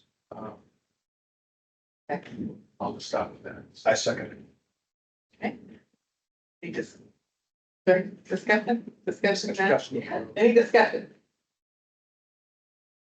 And Go one ahead. other Clarify. piece staff would ask to be clarified in the motion is approve 2 years at the full amount of $45,000 per slot each year for each of the expansion grants, and then conditionally agree to fund the remainder of each expansion grant. Per, Contingent upon. yeah, contingent upon funding. Contingent Yeah, upon funding. yeah, thank you. Thank you for that Yes, clarification. sorry, that was kind of a long-winded way, I think, of saying that, but hopefully that. I second, I support that. Wonderful. All right, any other discussion? One last question. Yeah. If you need to be recused from any of these, can we vote on it? Yeah, we have the rule of necessity in place. I know the board has invoked that, at least most meetings since I was, first became involved with the board about a year ago. But if we are, that was the one thing I was thinking about suggesting when the motion was made, is that because there are so many and board members are well connected with different, hospitals and qualified entities throughout the state, we should, I think void that motion, Dr. Hearn, and just get those on record for Do them individually. individually. Okay, Yeah. I'll make that motion. Conflicts of interest should be done individually on the grant. I'm sorry, I should have. Is that- on that. That's, Yeah, so I will make that, I can just go down down the list and down the list. So I'll make that motion for the internal medicine program at Northwest Health in Porter County. I second it. So just to clarify, so you're saying 2 years. 2 years for this, so and then we're gonna have people recused for each one. of One these. for each one to recuse. Okay, I'm with you, okay, all right, motion from Dr. Knight, I second it. second. All right, so we're just looking at the internal medicine Northwest. And do we need to ask for recusal, are there recusals? I didn't ask you for that one, this one. Okay, any other discussion? All right, all in favor of Dr. Knight's motion, aye, or raise your hand. Aye. Aye. I,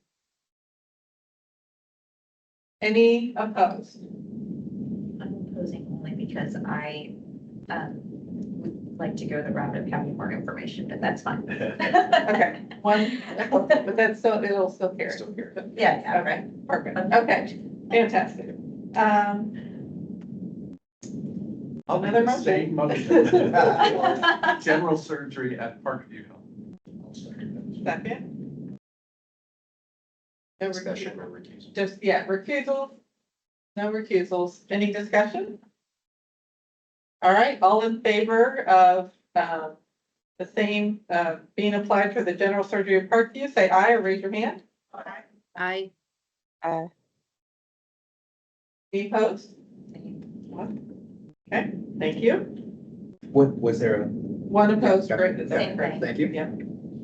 All right, motion, Make the motion for approval, 2 years, for the internal medicine residency Parkview.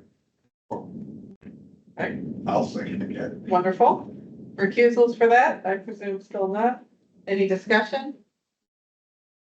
All in favor? Aye or raise your hand. I, Any opposed? Okay. Okay, what? Make that motion for the OBGYN residency Parkview Fort Second. Second. Presuming no recusal since it saves the health system. Any discussion on this one? All in favor, aye, raise your hand. I, Any opposed? Noted. Okay. I'm not hearing from everyone on the board. Is everybody voting? Well, I'm just, the ones I should be hearing from, Shockley, Epke, and Angie. Are you all three? I just want to make sure I haven't. yeah, missed any. I raised my hands or voted. Okay. Kevin? Yeah, I I said yes have to all to. three. Yep. Okay, I just want to make sure we got it. Okay, All right. moving I'll on. make that motion, for the, Southwest Indiana Graduate Medical Education Consortium for Family Medicine. Okay, recusals. Choose myself. Okay. I'll let somebody else jump in. Do I? Yes. For that? Okay. Yeah, you're part of Signet. Okay, Okay. and I'll second it. Thank you. Second. All right, so we have 3 recusals. Yeah. Members. Okay, and then, all in favor of same motion for the Family Medicine Southwest? Aye, or raise your hand. Aye. Aye. Aye. Any opposed? Okay, It still passes, right? yeah. Okay. That's the 6-1. Okay. Who seconded that motion? Sorry. Dr. Sonderman's, I think, in the position second. You guys all had I'll make that, We're not gonna veer from this pattern, that's really working for us. Okay. I'll make that for internal medicine, Southwest Indiana Graduate Medical Education. I will enthusiastically second that. Okay, recusals. I didn't look at these, that's mentioned. Dr. Grice is also recusing from that. Okay, so the remainder of us who are, any discussion? Remainder of us who are not recusing, all in favor say aye or raise your hand. Aye. Aye. Aye. Okay, perfect. Any opposed? No opposition there. Next And one. then I'll make that, motion for the psychiatry residency that's in the Southwest Indiana Graduate Medical Education Consortium. Perfect. I second that motion. Thank you. Recusals? Okay, 3 recusals. Any discussion? All right, all in favor, same motion for the psychiatry Southwest, raise your hand or say aye. Aye. Aye. Any opposed? All right. Whew. For clarity, Lucas, how much money do we have left? So what we voted on was, let's pull this over here. Let's go ahead and change this. 585,506, so there's a lot of that. Yeah. 500 or 5,760,000 is what we've voted on. And you're asking about the remainder? So we know if we now move through the agenda, are we gonna be okay?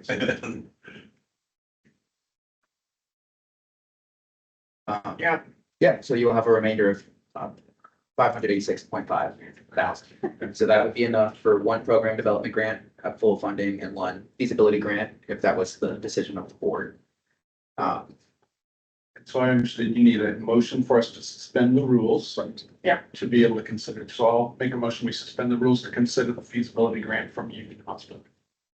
And before we do that, I mean, do you mind if we just, sorry, Whenever. do you mind if we look at the scores? Yes. 'Cause we didn't, Yes. just because I think it's interesting to see how our current scoring rubric is playing out and then, even though we didn't necessarily, we didn't use it to differentiate anyone, but let's see how the scores played out. And a reminder that a lower score does not necessarily reflect a board application, Yeah. but rather just the structure of the scoring that the board decided to use.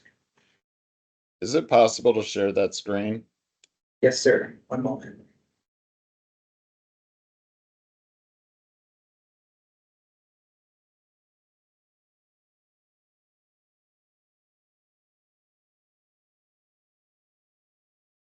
Are you able to see that, Dr. Gecky? Yep, thank you. Okay. Yes. I'm part of, want to read it. I might be able to read it. I'm used to a mouse. This is a little. There we go.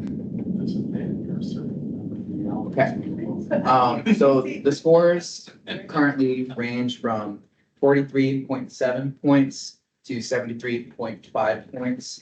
The maximum is 105. And so this is just the range that we're working with. This is an average of each board member that submitted that did not list a conflict of interest. Even if those figures were included from what I saw this morning, it might change by 1 point less than 2. So it pretty much a consensus throughout. But it's interesting, because if we would have applied this rubric, right, we would have approved Northwest, probably Parkview, OBGYN, internal medicine at Southwest, internal medicine at Parkview. Maybe those other 3 might have been the ones that were, I mean, I don't know the exact dollar amount, but it would have, yeah, it's just sort of to look at it, see how does this rubric work, and Rob's saying the years since establishment really was essentially a determining factor, Yeah. from what I could see when scores were submitted. yeah. Okay. Okay. Any comments or? Are you discuss that going to link information? with us by mail so that we all have access to that? Yeah, Like, I think sort of digest that a little bit. And I feel like this exercise that we just did, where we just kind of blanketly like approved everyone, shows that we have to change this like formula, right? Don't you think? Are we still gonna work If it's something work that's on gonna that? truly be a competitive Yeah. thing where somebody's gonna get it and somebody's not. Right? Or Yeah. we no longer score them? We need more money. We need more money, because we Yeah. do really want to fund Yeah. all. Yeah, No, that is. I think that's, like, we Right. really do, and so, and if we can, we want to do that, but yeah, I mean, this will be the whole purpose of Yeah. that separate discussion that we need to have. Yeah. But, yeah, and we know so much more as a board than we did when we first had these discussions about making that rubric that you're describing, Rob, where less points to the more established programs. We sort of thought, well, those programs need to take it on as their own, because we can keep making new. Right. But it is true, health systems are gonna It's true. consider program closure or reduction if they are not getting the funding, and that is not our intention at this And I point. think the addition of a continuation grant category is the 4th category. That's really good. Thank you. Yeah. Yeah, we've needed that and Yeah. it's never been stated, but we're now there, don't we? Yeah. 5-6 years in. Yeah. Yeah. Yeah, well, this is really so appreciative of the robust discussion we had today and how we got to a good, I think what I feel like is a really good solution. So thank you for the wisdom of the group and putting your heads together. All right, so I think we can move on to our last, 2 items, right? We've got the feasibility study from Union as well as the development grant. Is the development grant on there? Oh, yes, it is. Yes. Thank you. I need to turn over my page.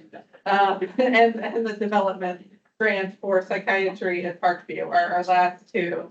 And you may want to share those scores if you can with us, Lucas, but, yeah. The program development and feasibility. So we need to first vote to suspend our rules so we can Yeah. consider them. Yeah, that's true, yes, because we are gonna, well, we don't need to suspend the rule for the feasibility, because that can be scored at any time based on our calendar. The only one we need a suspension is for the psychiatry, at Parkview development. Correct. Do the first, but then take it. Yeah, okay, let's do that. Okay, so we'll first, since that's next on our agenda, that works out perfectly. So what we'll do now is just, look at the feasibility study from Union Hospital that we received for 75,000. They were specialty agnostic in terms of which specialty they're gonna consider. They're just going to see what comes out of, in terms of the specialty to consider for expansion. And so open up discussion if we want to have any discussion on that grant application. I move approval of the feasibility grant tendered by Union Hospital as presented. Second. Thank you. Any further discussion? And I know Autumn Finner is on call. Is If we- Autumn there? You would like to make a comment about?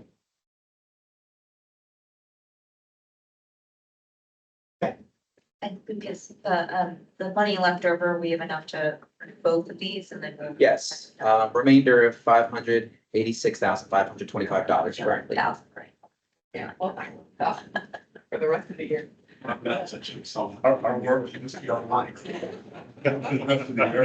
Yeah. Okay, so I think we had a motion and a second. We have a little discussion, time for discussion. All in favor of approving this feasibility study, say aye or raise your hand. Aye. Aye. Any opposed? All right, congratulations to Autumn and the team at Union, and we look forward to seeing what comes of that feasibility study and where you may consider opening new programs. Would the board like to know their score? Yeah, what was the score for? Out of 100 points total, they received a 66.9. And there were no, I guess I should have asked about recusals, but I don't think there was anyone. None for the. For the last two. Correct. All right, and now I need I'll a make a motion motion. that we suspend the rules to consider the program development application. Perfect, For second. Pardon me, second. thank you. Any discussion on that topic? I have a question. Have we done this before? Are we setting a precedent? Did we do it last meeting? We did not. So, just for, context, Angie, this is the first calendar year that we have had this, calendar applied that we put together. And so, we have not yet encountered that at meeting 1 or 2 this year, which would have been the only 2 meetings where we could have had to make an exception.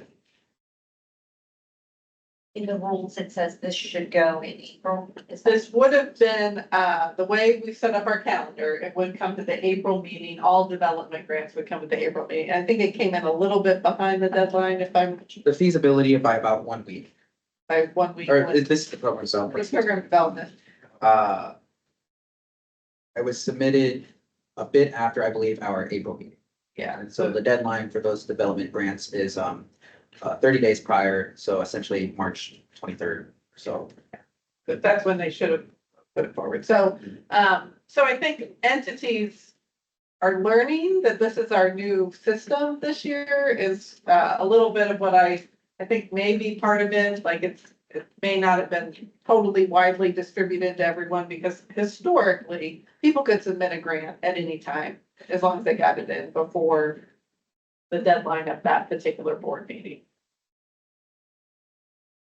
This says it came in June, is that right? June.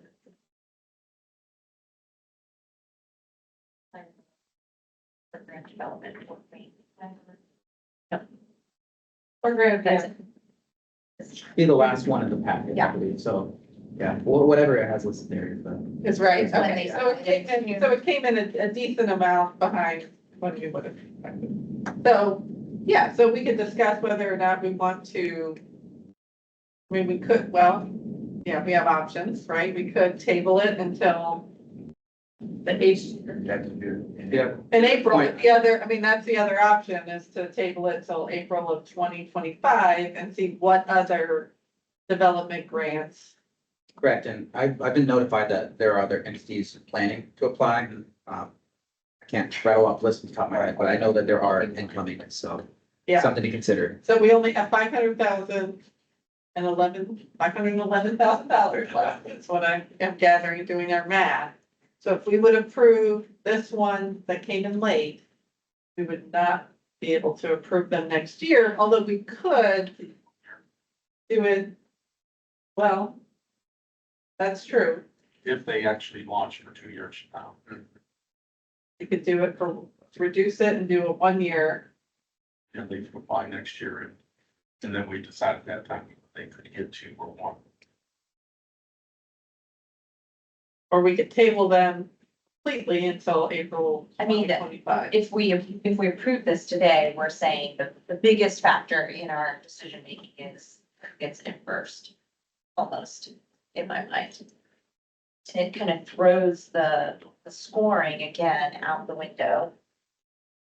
Because there will be other people applying next year. Yeah. Correct. Yeah. Yeah.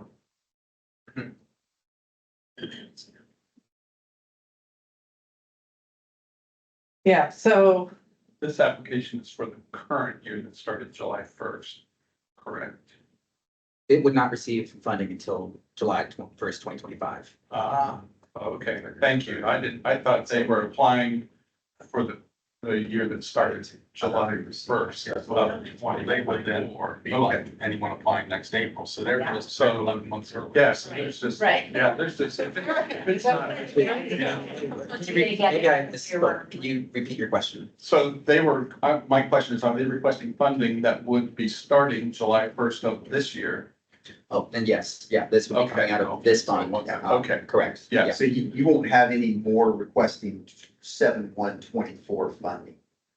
The next round of requests Right. would be In April. 7/1/25. Correct. And the 7/1/25 ones, if they come in as they should by March 23rd of 25, would be ones that we would kind of know whether the funding was going to be available starting 7/1/25, Yeah, right? that's right. So you're really not holding any names. So the That's- question becomes, do you want to do this because they missed the date?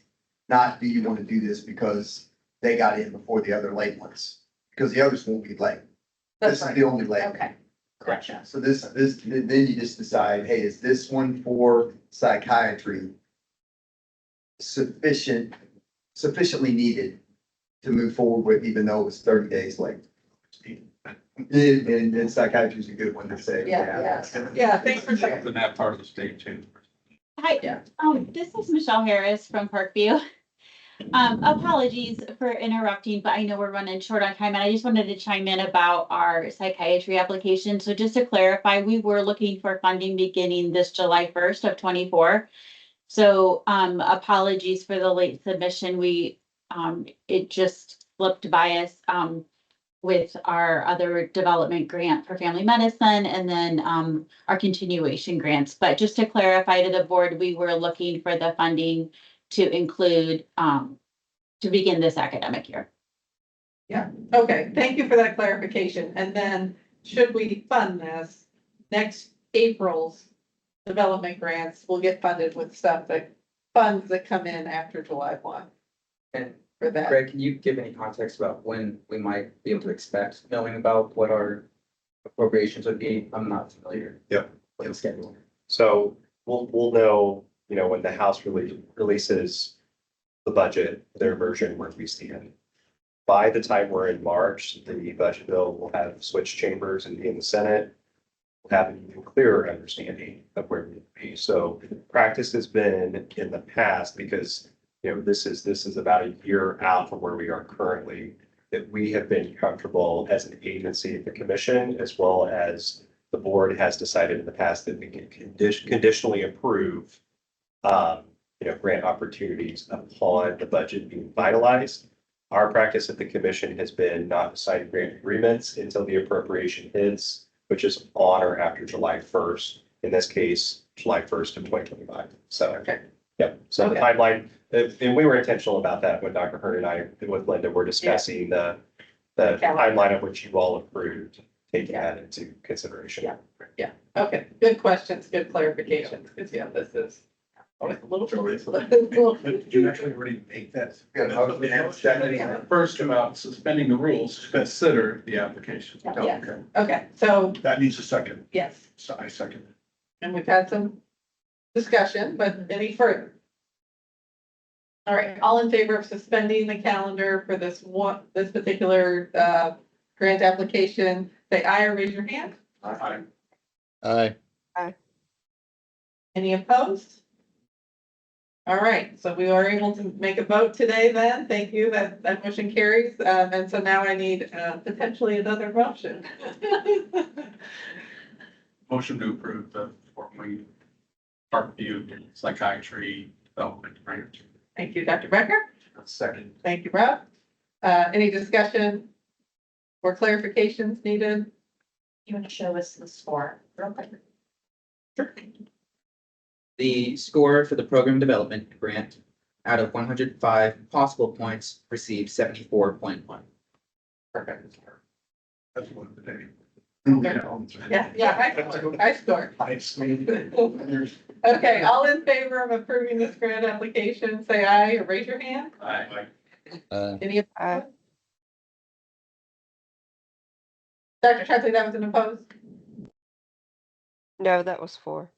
Okay, gotcha. I didn't know. I think I gotcha. Pause me for a minute. Thank you for clarifying. All right, so that, so no opposing votes? Okay, then that, grant application also approved. Congratulations to, Parkview, and, look forward to the work to create a new psychiatry program up in that part of the state, very much needed. So, We okay. have 11,000. What should we do with that $11,000? We would like to entertain. Sounds like maybe you begin a consultant, but there's no consultant you can get from them. Yeah, okay, and so, That just then rolls into the next year, doesn't it? Correct, Don't yeah. use it in this year. Yeah, that's a really good question. Okay, it's a non-reverting fund, so it does not go back to the general after the conclusion of the fiscal year. It stays with us. okay, and then I think the other pieces, I know we're right at time, we need to wrap up. But the other piece then is to try to figure out the cadence or frequency or who wants to be involved. And I feel it might be everyone, but in a work group that we then, convene with, as Greg and Lucas have shared, some options put in front of us to consider, as well as some thought leadership just from ourselves about looking at the scoring rubric and how we want to change it. Is there anyone, I guess, does everyone want to be a part of those discussions? I feel like it's an important enough issue. It probably requires the whole board. Right. Yeah, I mean, do it. I mean, we could- meeting. There's nothing, there's no. For reports at the next meeting, so. Ideally, the survey that was created by the work group previously in Alchemer, I'll have to check in with you if you've got all those pieces. But those would go to the expansion grant recipients to complete prior to that October meeting, and we would actually spend some time reviewing those reports next meeting. So we do have something to do next meeting if, absent funding to award. But that's a new process for us, and so we'll work through that. But we could spend, a significant amount of time at that meeting discussing this topic too, because we've taken all the actions we need. I mean, May I throw Yeah. something in there? yeah, please do. I will, so the survey will be developed again. I will plan to send out a Microsoft Forms survey to you all, to get an idea of what information you're wanting to see on that application. Ideally, if we could have that done by next Friday, the following Wednesday, whatever that looks like, that'll give me enough time to build that Alchemy survey and follow up with But those. I do think a work group made some recommendations. We on have it. some, Okay. yeah, Oh, make okay. sure that we're not missing anything since. Oh, we're- to yeah, see if yeah. people are happy with it. Yes, perfect. Great. Okay. Thank you. And I so- always do better when there's like, 2 or 3 strong models to react to rather than, just a blank sheet of paper. So, as we move ahead, if you guys could work that out. Yeah. I personally would appreciate that. So do we want to try to meet between now and the next board meeting, or because we've taken all the actions we need, dedicate half of the next board meeting to this discussion? Is that maybe the best approach? The invitation is still open. I'll resend the link to put time on my calendar, and I'm happy to connect individually, talk about the scoring, in the interim. But Yeah, but maybe we do it via the board meeting since that, we got to very good closure today in terms of next steps. Knowing this is a budget year coming up in the legislature, at what point do we need to decide what we want to ask for in the upcoming legislature? Because I think that's a question we'll want to be able to start socializing to our legislators very soon, October, November. Yeah, those conversations are already beginning internally, just not just with GME, but across the board for the agency. We'll be glad to keep board members apprised of that. I think our goal, what we asked for in 2023, how we projected it made sense. That was 10 million. 10 and 10, yeah. I guess so. And I think that we're in a much stronger position to advocate for that now, knowing where we are with our spend down of our appropriation from the current biennium. It's going to be, I think, a little bit more difficult across the board for everybody this year. Someone highlighted that, economic forecasts are not as rosy as they were back then, but I think that we've got a very strong and compelling message with what we've done up to this point, and so we'll be really relying on you all and your expertise bringing you alongside us. Because your voices carry a lot further than ours, with the work that you're doing, connections you have, and ultimately what we'd like to see for GME. So I think, in addition to that, we've got some really good data points that were previously provided to us from the survey and research that was conducted by Trip Unbox. So we'll continue to hit on those points. And yeah, I think it's, as much as possible, we're going to look to have a unified and uniform message for our ask this session. So more to come on that. Conversations have begun. Okay, well, thank you all for everything today. Motion to adjourn our meeting.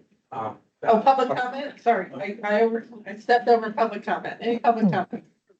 If April Lucas, I'd like to just add, Brooke Mullen from the Indiana Department of Health, Executive Director of the Health Workforce Council. Dr. Troy, to your point about needing additional data, we would certainly be able to give you whatever information. Lucas and I are currently working on something for family medicine, pediatrics, and OBGYN residencies with the Bowen Center. So we'd love to share that data with you and give you some of those answers to those questions. And we certainly support a more direct approach in a rubric. So thank you. Yep, wonderful. Thanks for being here. And yeah. Autumn, go ahead. Autumn, is it, I can't see. Yep, Autumn. Yeah, thank you. Just on behalf of Union, I just wanted to say thank you for the feasibility funding.